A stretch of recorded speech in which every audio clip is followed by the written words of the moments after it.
What's up, everybody? Welcome back to another episode of the Fantasy Football from Up North podcast. This is our Week 15 Vote Slouch and the Sneaky episode. Habby, it's getting pretty close to the end of the year for us, bud. Yes, sir. Playoffs for most leagues are firing up this week. I got a bunch. I actually did quite well this year. I really bombed a few. But for the most part, I'm in some. I'm into playoffs right now, so that's a good thing. Big matchups this week. Yeah. I think in this flea flicker one we're in, I think you and Joe are both getting upset this week, bud. Oh, you The think 7 so? and the 8. took down the regular season in that pool. That was crazy. You went on $100 eight game winning streak, man. That's yeah. insane. That's crazy. I did see that. Just my running backs, like guys like Pollard and just stepped up, Pollard and A. Jones, and I had good running backs in that pool, and it pretty much got me the wins every week.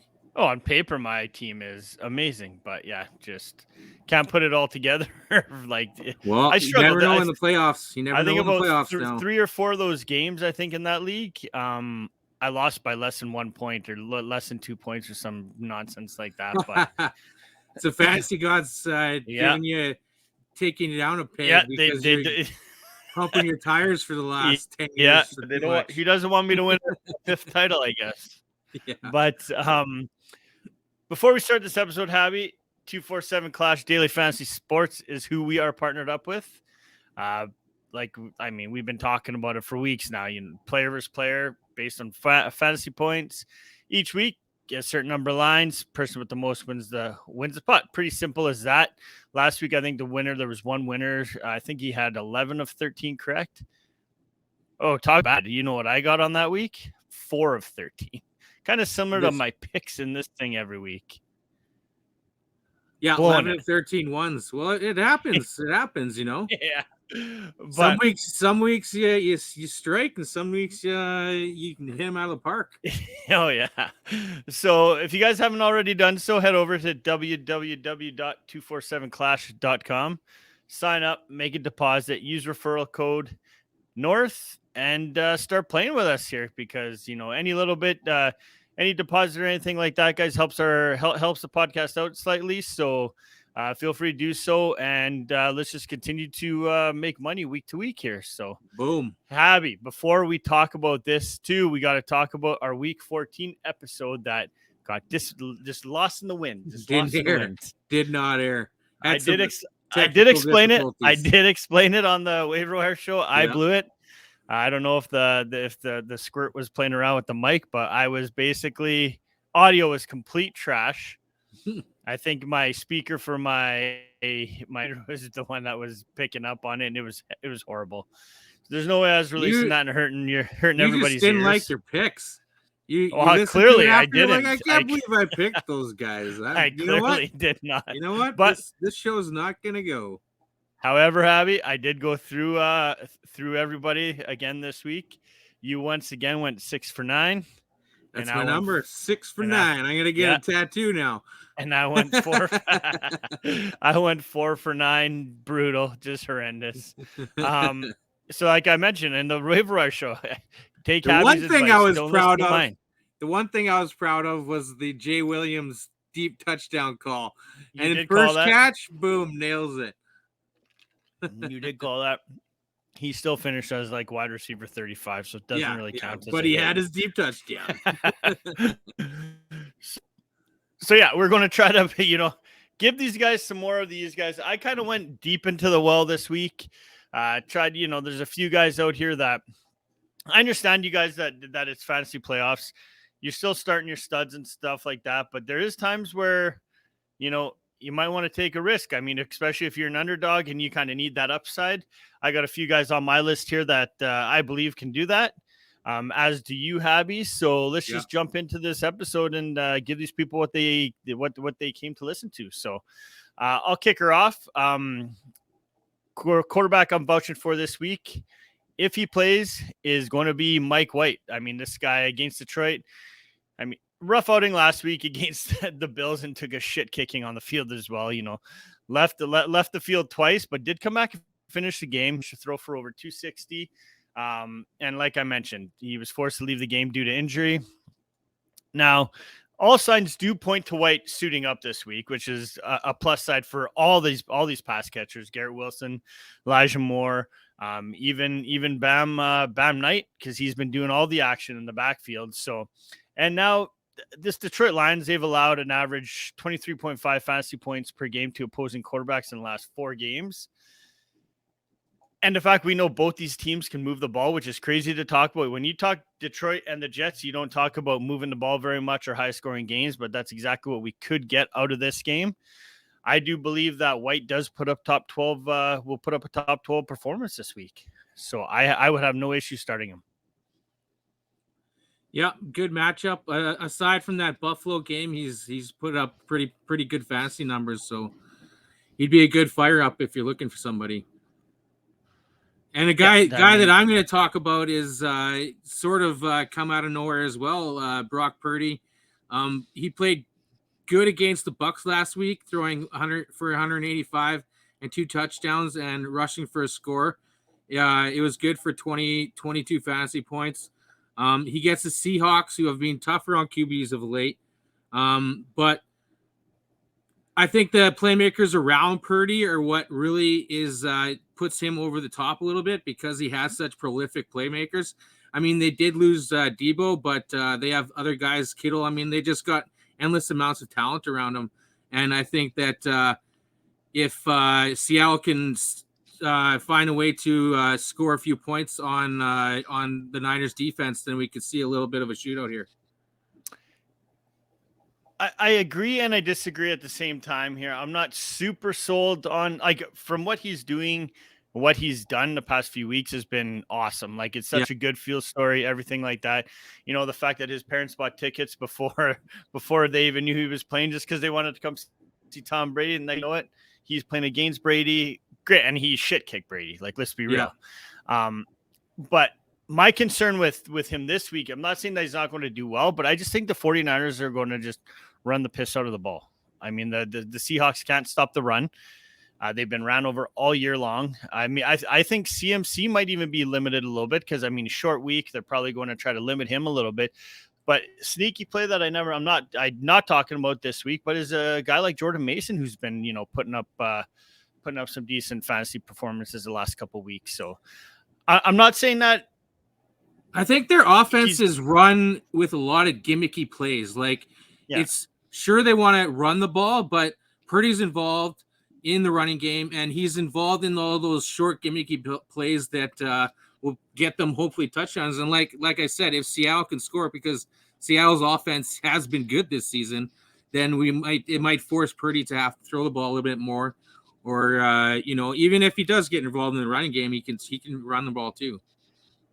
Right. And well, like we said, we're talking about guys with upside. He's definitely got upside in this offense. So a guy that I am not high on this week is slouch for me is going to be Derek Carr for the Raiders, coming off his worst game of the season against the Rams defense.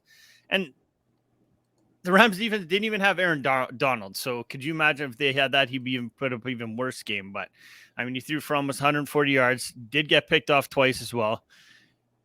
He's been a decent fantasy quarterback this season, but I don't know. This game itself tells me that you can't really trust him. I'm not trusting him, especially in fantasy playoffs.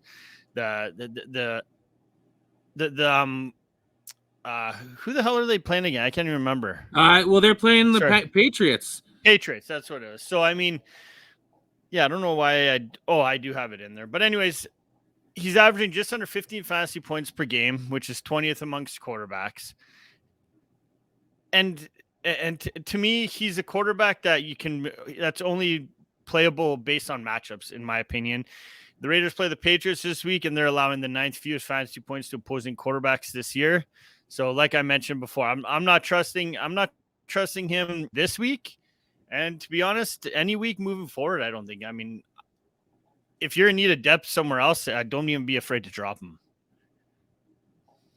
I'm going there. I don't like Carr this week either. And Belichick versus Josh McDaniels, when he goes up against his predecessors, he usually gets the better of them. So, and like you said, the New England Patriots defense is tough to go up against, and Carr hasn't shown me enough this season that I think that he can break up against or break that defense. Yeah, I agree. Who are you down on this week? Well, I am down on Goff. He goes up against a tough Jets defense this week, who just stymied Josh Allen through the air, only allowing 147 passing yards and 1 touchdown. And Goff is not good on the road. He hasn't scored over 15 points on the road yet. All of his big games come at home. He's coming off a good game last week, but this week I would get away from Goff because of the matchup, and he's not very good on the road. Yeah, that's my only that's my one negative thing that I have written down when I go through this. Like we give our vouchers and stuff like that and such as beforehand, just so we could kind of, talk about them a little bit, just have an idea of what to say. I usually just put, a sentence or two on each guy. The only thing I have for Goff is, like you just mentioned, he struggled on the road against good defenses this year. So I'm not expecting not even a close performance of what he did last week. So a lot of people will start him. Just temper your expectations a little bit. We're not going to see those, top 8 quarterback numbers that we've been seeing when he's been at home. So good call on that one. We'll see. Over to the running back position, guy that I'm vouching for, which is kind of an easy one. I kind of cheated on this one a little bit. Miles Sanders of the Eagles. I mean, this guy set career highs in yards already and touchdowns through 13 games. His first 1,000-yard rushing season and double-digit touchdown year. So, and they still got 4 games to go still. So he's going to be. He could be in the topic of a first-round draft pick next year. Mm-hmm. With what he's doing right now. And the fact is, I was so down on Sanders this year because I wasn't sure how this run game was going to work out, right? Like, we knew that they're going to be in the end zone. Hurts was going to take those runs, right? Take those important runs on the, goal line carries and everything like that. But that's completely opposite of what I thought. And they have shown us that, they could be dominant when, they're playing bad defenses. I mean, which was the case in week 14. And now the Eagles face the Bears in week 15. That's allowing the 4th most fantasy points to running backs, just over 26 fantasy points per game. Sanders has had some games where he has struggled. However, this won't be one of those games. I think he's scored almost 28 plus PPR fantasy points in 2 of the last 3 games against these bottom tier defenses. And that's exactly what Chicago is. So, I mean, I'm looking at the same type of production this week that he did last week. You could fire him up as a high-end RB1 this week and probably a fantasy game winner. If you have he's consistently trended well against the plus matchup, so he's got one here. So I think he's gonna play well. I'm so happy I traded him. One of those guys, eh? One of those guys. It's terrible.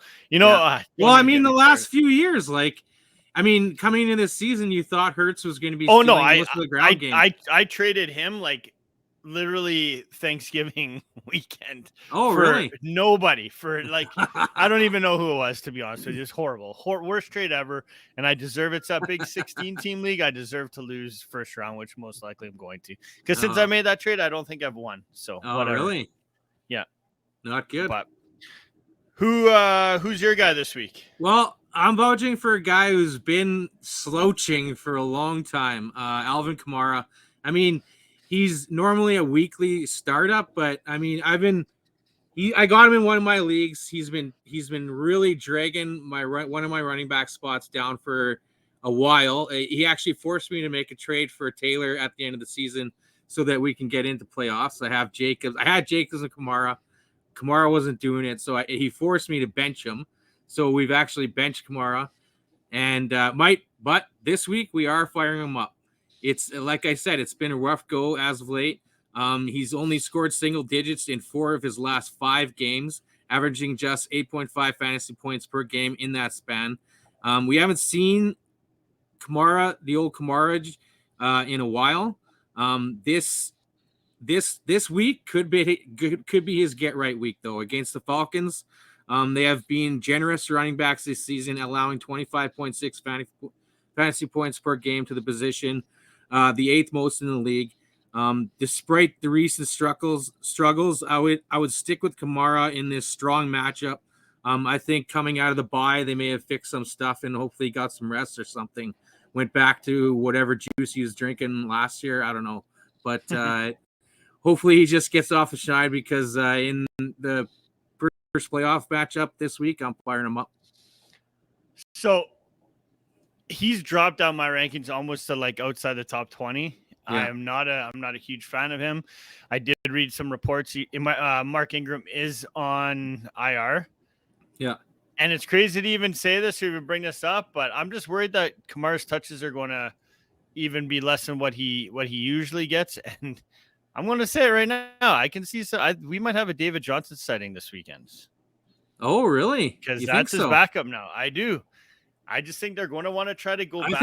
I think coming out of the bye week, they'll give him another shot to get his game back. Well, and the fact is too, you can't blame the guy. They're basically stacking the box. Yeah. I mean, the passing game is just fucking shit. Like it's terrible. Yeah. So I mean, we'll see. But like I said, I want to see it before I believe it for sure. But there's no time for that. There is no time. You are correct.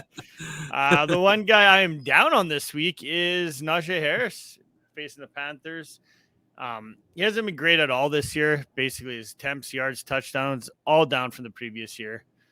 Continues to put up mediocre numbers on the season, like even last week against the Ravens. And the only thing that saved his fantasy day to get him in double digits is the fact that he scored a touchdown. So yeah. I mean, let's be honest. Like people are starting him. You kind of have to start him from where you draft him. We talk about that all the time. But he's no longer for me even a RB2. I think he's more of a flex option in my opinion. And the fact the Panthers have been tough against opposing running backs as of late. Since week 11, they haven't allowed a single touchdown and have allowed the second fewest fantasy points to opposing running backs. So you're going to start them, you're going to flex them. Slightly disappointed at the end of the day. Boom. There you go. And you lose your week and you're angry. And you lose your week and that's it. So bench him. I'm telling you, bench him. Don't do it. Go get a guy like Bam Knight. There's no way he's out there. You're gonna everybody. The only guy you're gonna get now is like. Put Rex Burkhead out there. He's going to get some action this week. Burkhead. Yeah. Or your guy or who'd you just say was going to start for New Orleans? David Johnson. Go get David him. Johnson. Go get him. Fire him up. Watch him go off for like $120 and 2 touchdowns this weekend. That would suck because I'm legit gonna start him. Who are you hating? Oh, trust me, I have a guy in here that I'm not high on whatsoever, and I have to play him against Harkey in our big keeper matchup.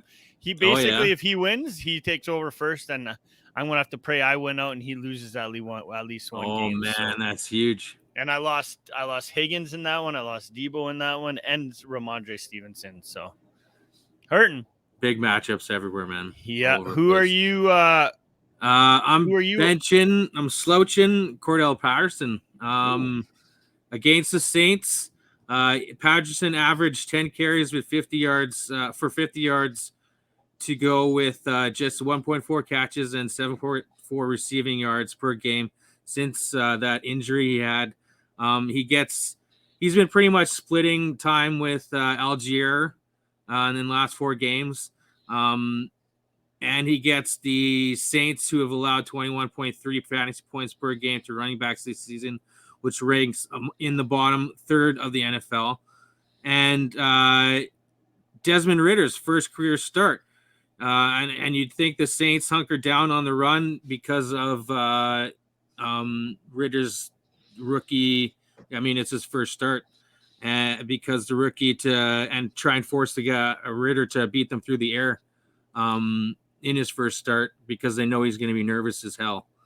So the floor is very low, I think, with Patterson, and just isn't enough upside to start him, especially in the fantasy playoffs. I did get slightly distracted for a minute there. I apologize. My one thing about saying this, you may have even said it. I don't know. Honestly, I completely zoned right out for a second. I was reading, so I got an email. Anyways, I don't think I do agree. I don't think he's startable. I think you can flex him though. I'm just thinking, what if the fact that Ritter is out there as a rookie running back? Do you not think he'll get those quick dump offs out of the backfield? Did you talk about that? No. No. Okay, perfect. That's a possibility. They're Yeah. they're gonna force him to throw, I think, but they're gonna be stacking the box to do that because and that might force him to try and go over top a little bit more. Sure. But I mean, I do think the game plan against Atlanta will be to stack the box, force them to run and force them to throw the ball with the rookie quarterback in there. All right. The next guy I gotta go to is the wide receivers. Guy that I'm vouching for that a lot of people that in that league that I traded Sanders, I managed to pick up on waivers. My boy, Michael Pittman. You picked him up on waivers? Not in our leagues, in different league. I'm in 88 leagues. No, I'm just joking. Not that many. No, that 16 team league one. Oh yeah. So going up against Minnie, Pittman's coming off his worst game of the year, week 13. Yeah. 2 catches for 16 yards. So I think that put the sour taste in a lot of people's mouths. Mm-hmm. That's why I do think in that league that I did pick him up in. I think that's why. But you know what? He's back now, coming fresh off the bye. I think Pittman's going to come back to life. I'm not going to worry about that week 13 game. It's kind of in the past. The 3 games before that, I mean, Pittman had 20 catches for almost 200 yards and on 27 targets. So he's involved in this offense. Like this, I think that was just a bad game, week 13. Now, this game, I think, is probably going to be one of the higher scoring games of the weekend. So, I mean, the Colts are facing the Vikings, who have allowed the 3rd most fantasy points to the position in the last 4 weeks. And let's not forget the fact that they gave up almost 56 fantasy points just last week. So that's insane. The entire Lions receiving core torched them. Oh, yeah. So, I mean, in the last 2 weeks, wide receivers have scored 35-plus fantasy points against them. Pittman's a must-start this week. Will finish as a top 10 wide receiver. Book it, as Javi would say. Okay. I'm heeding your advice and starting him against Trevin Dynasty. No. Huge. That's another big matchup. That's huge. Another big one. All right. Well, my guy I'm going to vouch for is your boy, Z Jones, buddy. I might have to. Let me ask you a quick question. Okay. Zay Jones. So I imagine Higgins is out. I haven't seen any practice reports. I'm just assuming he's going to be. Yeah. If he is out, are you trusting Zay Jones? Well, let me tell you a little bit about him right now. All right. Tell me. He's averaged 10.8 targets per game in the last month. That's a ton. That ranks inside the top 4 at the receiving position. He had a dud in there where he the drops were the issue, but in the other 3, he scored at least 14.8 fantasy points, twice topping 21. The volume and fantasy production are both too good, and I think that to answer your question, yes, I would trust Z Jones right now. I think that with Lawrence finding his passing game, like we've seen it in probably the last 5 weeks, that I think he's turned a little bit of a corner, and he's getting comfortable with the offense. He's passing for the most yards he's ever passed for, and Zay Jones is involved in that in that production. So I think going forward, he's just going to continue to be. Yeah, and the one note I do have down here for Zay Jones, the Cowboys have had trouble containing the outside receivers, so this is a good spot considering, Lawrence is going to be, I mean, the Jags are going to be trailing in this game from probably the get-go. Yeah. So, I mean, you're going to see a ton of targets thrown his way, so I do like that call. Now, over to the one I dislike, that one I'm starting in the all-important game that I'm playing in, is Chris Olave of the Saints. I just mentioned it earlier. I mean, this passing game has been trash this year. The only good thing coming out of it is this rookie, Chris Olave. In 4 of the last 6 games. Oh, the bad side, sorry. He started off pretty hot. I mean, he was basically talking about, being rookie of the year. But in 4 of the last 6 games, he's failed to reach double-digit fantasy points in half PPR scoring. Now, coming off the bye, the Saints do get the Falcons, who have done pretty well against opposing wide receivers in the last few weeks. Falcons have allowed an average of just under 13 fantasy points per game over the last 3. So, I mean, in a must-win game in fantasy playoffs, it's going to be tough to sit him, especially with a guy that, has a huge target share like he does have. However, there's a ton of wide receivers out there with juicy matchups this week. So, I mean, take a look. If you see one you like matchup slightly better, I would say, what's that saying? You got to risk it for the biscuit. Yeah, there it is. But yeah, take a look and see if you get any of these other guys that do have a slight better matchup. This one could bite me in the ass. I'm not going to lie. I'm not super confident about it. But after looking at the numbers, though, it's, looking at how they've done the last 3 weeks and stuff like that, I'm not super, super confident starting them. Nope, I have not been confident in starting Olave for a little while. Hot start, but he's simmered down now. Yeah, oh yeah, big time. The game tape. They got the game tape on him. There you go. All right, who do you got that you hate? I don't like Allen Lazard in Green Bay up against the Rams. He was good early this season, but as of late, there's been a new sheriff in town, and his name is Christian Watson. Since his breakout, Lazard is averaging just 3.8 catches, 48.3 yards, and 8.6 fantasy points per game.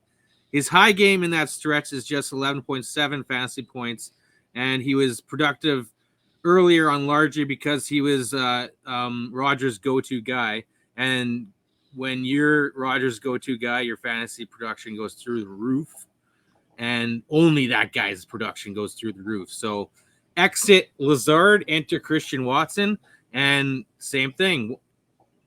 Rodgers just zeroes in on Watson now, and for any sort of deep play. So I think it's just pushed Lazard down the pecking order, and he's not going to be fantasy relevant for the rest of the season, I don't think. Yeah, and let's not forget, too, the fact that Romeo Dubs or Dubes, however you want to say it's due back this week as well. I think that's also going to take a few targets out of his hands as well. So, yeah, I think Rodgers has just figured out that he can't do it with Lazard. Yeah. And he needs these young guys to be good for if he's going to come back next season. I don't know what's going to happen with him. And but if he's going to be good, he's going to need Watson and Dubs to be the guys. And we saw Dubes or Dubs, whatever, step up before he got injured. So that opened the door for Christian Watson, and so it's going to be curious to see.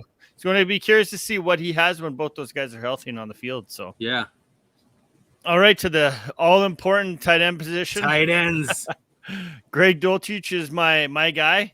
Like I mentioned last week, of course nobody heard this, but I said my start of the week is this person that plays the Cardinals. So that's every week. That's him. Unfortunately, he has cooled off as of late. He scored 7 or fewer fantasy points in 4 of the last 5 games, but I think that's going to change this week with the matchup against the Cardinals. Dulcich is back into that starter conversation, especially with how thin this position is. Cardinals have allowed the most fantasy points to tight ends this year. In fact, 11 tight ends this year have scored 10-plus fantasy points against them. I mean, you can start him, whether it's Russ Wilson or Brett Rippon throwing him the ball. You can fire Dulcich up. Boom. He was actually my start when I wrote all my names down, but then I looked at your list and I was like, F. Yes. I beat him. That's why I do it so early. Yeah. I like to wait till injuries because there's been a couple times this year where both of us have picked injured guys. Oh, you mean when I picked my start of the week and he was inactive? Yeah, that guy. Yeah. I remember that. So, okay. So this week I'm going with, for my tight end, Slim Pickens out there for the tight end position, but David Njoku, he was good early this season with Brissett, and it seems that Watson likes him too. Njoku caught 7 of 9 targets for 59 yards and a touchdown in week 14. It was good for 18.7 fantasy points. Njoku brings a safe floor and a high ceiling at a position that lacks many options out there to trust. I think that and the matchup isn't the greatest. The Ravens are ranked middle of the pack against tight ends, but it's mainly about the weekly volume and the production with Njoku right now, and I don't think that you can keep him on your bench anymore. I think he's the weekly startup for a tight end position that lacks guys like that. Yeah, especially what he's done in the last, in 3 of his last 4 games. Production is key, right? I mean, fantasy points is what matters in this game. So, I mean, if you get a guy that's scoring double digits, and a plus matchup to go with that, you're definitely firing him up. So, the one tight end that I am down on is going to be Cole Kmet. We just mentioned how thin this position is. He's still going to be ranked. I mean, if all these consensus rankings are all going to have him in there as a top 10 tight end this week. However, I mean, he hasn't scored more than 7 points in 2 of his last 3 games. That is not top 10 worthy for me. They face the Eagles this week that have allowed only 2 touchdowns on the year. And we know if Kmet doesn't score a touchdown, his fantasy numbers just aren't there. And they've also allowed just under 10 fantasy points per game to tight ends. So just be warned. I mean, it's not a smash spot for Kmet, even though the position is so thin. I would rather start a guy. Actually, I would rather start a guy like Logan Thomas in this case over Kmet. But I mean, you're going to be disappointed with this production from Kmet this week. Yeah, it's tough to start or to bench him for really anybody who's out there on the waiver wire right now. But if there is a guy like Logan Thomas, I like that. I like that name. But like you said, I don't think he had a little spurt there of a few weeks where he went off, but pretty much for the rest of it, Kmet's been a downer. Tough matchup too. I agree. Who's your absolute loser? Tyler Higbee. Oh, I hate him right now. I got him on one of my teams, as you can tell. Wait till I read you what I wrote about him. week to week loser. And Higbee, he got 3.1 fantasy points in a good matchup last week. He goes up against the Packers this week. He was only targeted 3 times by Baker Mayfield last week. And like I said, tough matchup against the Packers who've allowed just 9.6 fantasy points per game to the tight end position. That's 8th fewest in the NFL. And he was maybe useful a little bit earlier this season, but it's over. It's been over for a long time. Yeah. For at least, well, look what I have written down here. 6 of the last 8 games he's played in, he's been held to under 3 fantasy points. I know. That is, I would rather take a goose egg than let's just look at that. And I have here, he's a big lump of shit on the field. Oh, really? Just bench him and cut his ass is what I said. Oh, you did? I did. Yeah. That's what I have written down. Big lump of shit on the field. Yeah. Don't just bench him, cut his ass. In big, bold writing. So, Higbee, suck it. Suck it, Higbee. Take a hike. Yo gone. Okay. All right, now to our favorite part of the show is going to be our sneaky starts of the week. The guy, you're going to be mad because I changed mine again. Only because the fact that I already... I originally had Jarvis Landry, and then I'm like, I can't tell these guys to play Jarvis Landry when I'm saying to bench Kmet. How does that make any sense, right? Yes. I do like him because I do think that whatchamacallit, the Falcons do take away the number 1. I do think that Landry could produce now that he's healthy, but the guy I'm going to go with this week is going to be Terrace Marshall of the Panthers. I mean, switched it up again. Yeah, I did. Yeah. Real dick move. Only if DJ Moore is in fact out Sunday, which looks like it's going to be the case. He's been pretty inconsistent this year, but they've also had how many quarterbacks?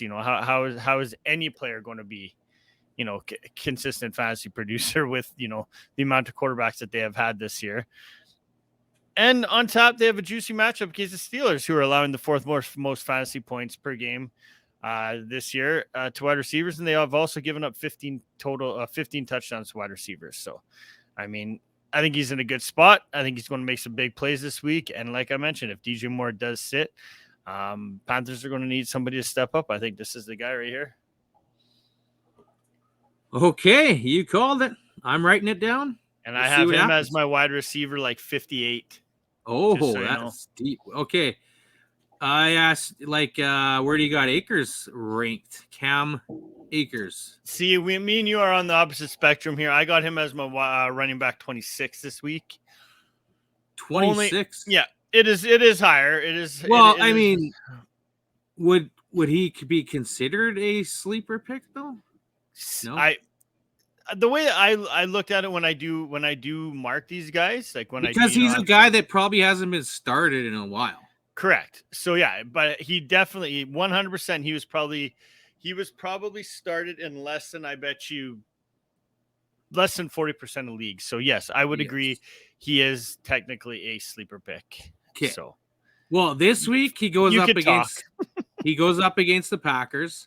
And the Packers have been run all over as of late. Green Bay has allowed the third most fantasy points per game to running backs in the last month. And we've seen out of Akers last week, he came through with a touchdown to save his day. But in the last 2 weeks, he has 3 touchdowns. And he also has been leading the backfield in snaps as of late. He has at least 13 touches in 3 of his last 4 games.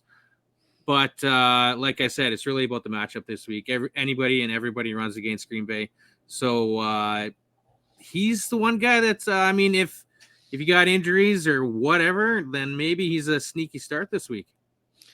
I do think that the Rams are better with Baker Mayfield for the simple fact that they can move the ball. Yeah. Which is what we saw last week. Therefore, I do agree with you. Why I do have him as a running back 20, 26, 27 exactly, I can't remember, is the fact that I do think he's going to score. Right? So, yeah. I mean, if they get down in that red zone, once he could easily have two rushing touchdowns and have 10 carries for 22 yards and 2 touchdowns, and that's still going to put him up there as a solid RB2 play, right? So, I would agree. I would consider him a sleeper this week, and I do like that call as well.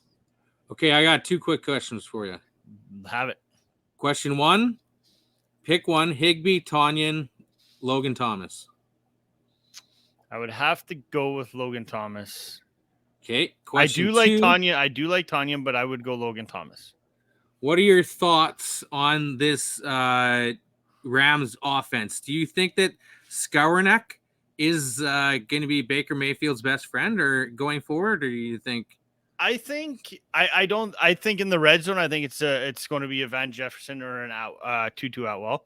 But yeah. I do think that Skowronek is going to be that guy that he looks at on those all important, third down plays. When they need that first down, when they need those quick outs and stuff like that. That's where I do think that he could be.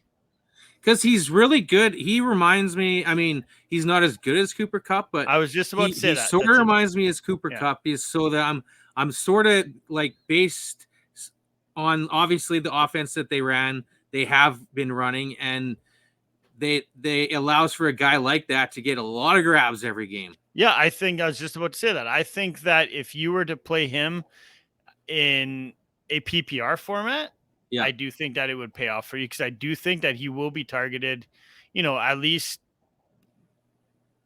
5 to 8 times a game, and he could easily rack up 8 catches. You know what I mean? 8 catches for, say, like 60 yards or something like that. So, but yeah, that's exactly what I was going to say.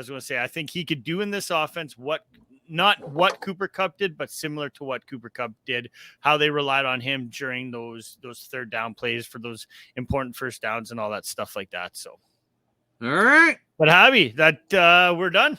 That's it. That's done. all. Don't forget www.247clash.com. Referral code North. Go sign up, deposit some money, and hopefully you'll win some as well with our partners. Boom.